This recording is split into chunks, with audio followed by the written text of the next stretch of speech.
Finally যে দুইটা team deserve করে, যে দুইটা টিম ভালো খেলছে তারাই ফাইনালে আসছে। আর্জেন্টিনার ওরা অলমোস্ট এবার 6টা গোল মনে হয় কনসিড করছে আর কি। আর্জেন্টিনার একটু ডিফেন্স লাইনে এক্সট্রা একটু ফোকাস করা উচিত ফুটবল প্লেয়ার হিসাবে। যখন আমি এরকম একটা এনভায়রনমেন্ট দেখি তো নিজের কাছেও মানে অন্যরকম লাগে। সত্যি কথা বলতে সর্বোচ্চ মানে দুইটা টিমই ভালো খেলছে বিধায় ওরা ফাইনালে আসছে। তো আমরা অনেকে অনেক কথাই বলতেছিলাম, হয়তো ফ্রান্স ফাইনালে আসবে, কিংবা হয়তো বা আবার ওই পাশে ইংল্যান্ড ফাইনালে আসবে, হয়তো অনেকে অনেক রকমের চিন্তাভাবনা ছিল। কিন্তু ফাইনালি যে দুইটা টিম ডিজার্ভ করে, যে দুইটা টিম ভালো খেলছে তারাই ফাইনালে আসছে। তো এখন দেখা যাক যে স্পেন অনেক ভালো করতেছে। ওরা এবারকার টুর্নামেন্টে সর্বোচ্চ কম গোল কনসিড করছে। ওদের ডিফেন্স লাইন বলেন, মিডফিল্ড, অ্যাটাকার সব কিছু ওভারঅল মিলিয়ে সব কিছু ভালো। আর আর্জেন্টিনার ওরা অলমোস্ট এবার 6টা গোল মনে হয় কনসিড করছে আর কি। লাস্ট ম্যাচ আর কি, লাস্ট কোয়ালিফাই করার পরে আর কি লাস্ট 6টা গোল কনসিড করে। সেই দিকে একটু আমার মনে হয় যে আর্জেন্টিনার একটু ডিফেন্স লাইনে এক্সট্রা একটু ফোকাস করা উচিত, বা ফোকাস ওটা হয়তো হেড কোচ আছে তারা এটা ভালো বুঝবে বা তারা এটা করবে।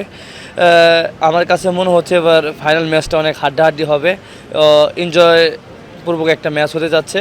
তো লেটস সি, আমরা অপেক্ষা করি লাস্ট পর্যন্ত যে কোন টিম ভালো করে আর কোন টিম উইন হয়।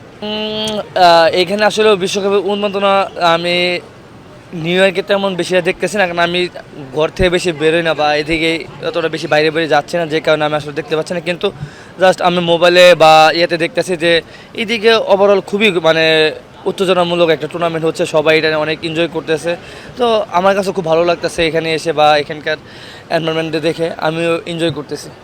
অনেস্টলি বলতে অ্যাজ এ অ্যাথলেট হিসাবে, আমি একজন ফুটবল প্লেয়ার হিসাবে যখন আমি এরকম একটা এনভায়রনমেন্ট দেখি তো নিজের কাছেও মানে অন্যরকম লাগে।